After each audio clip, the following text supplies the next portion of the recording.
कहानी, बहन की राखी और भाई की चुप्पी। एक इमोशनल कहानी जो हर दिल को छू जाए। गांव के छोटे से घर में रक्षाबंधन की तैयारी चल रही थी। हर साल की तरह इस बार भी पूजा शहर से अपने मायके राखी लेकर आई थी। उसकी आंखों में चमक थी, दिल में खुशी। आज वो अपने छोटे भाई राजू की कलाई पर राखी बांधेगी, वही राजू जिसे उसने बचपन में गोद में खिलाया था। दरवाजा खोलते ही पूजा की मम्मी ने उसे गले लगा लिया, पर उनके चेहरे पर कुछ उदासी थी। पूजा ने पूछा, मम्मी, राजू कहाँ है? माँ ने इशारे से अंदर के कमरे की ओर इशारा किया। पूजा मुस्कुराते हुए अंदर गई, लेकिन सामने का दृश्य देखकर ठिठक गई। राजू पलंग पर बैठा था, एकदम शांत। उसने बहन को देखा, लेकिन कुछ बोला नहीं, कोई प्रतिक्रिया नहीं, बस सूनी आंखें। पूजा हैरान रह गई। राजू, मैं आई हूं, तेरी दीदी। कुछ बोलता क्यों नहीं?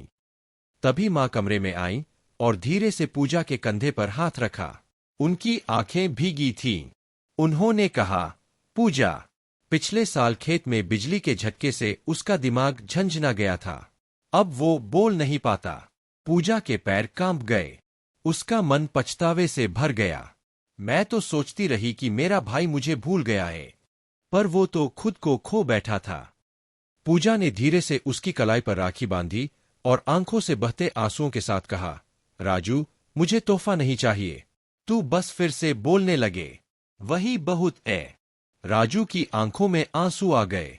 उसने कांपते हाथों से दीदी की उंगलियां पकड़ी और पहली बार होंठ हिले। धीरे धीरे एक धीमी आवाज निकली, दी, दीदी। पूजा ठिठक गई। उसकी आंखें फटी रह गईं। राजू, तू बोल रहा है? राजू की आंखों से आंसू बह निकले। उसने मुस्कुराकर कहा, राखी पर, दीदी के लिए बोलना जरूरी था। पूजा ने उसे गले से लगा लिया। पूरा घर जैसे भावनाओं से भर गया। एक चुप भाई और उसकी बहन के प्यार ने जो चमत्कार कर दिया, उसे देखकर मां की आंखें भीग गईं। उस दिन सिर्फ राखी नहीं बंधी, बल्कि एक टूटे रिश्ते ने फिर से आवाज पाई।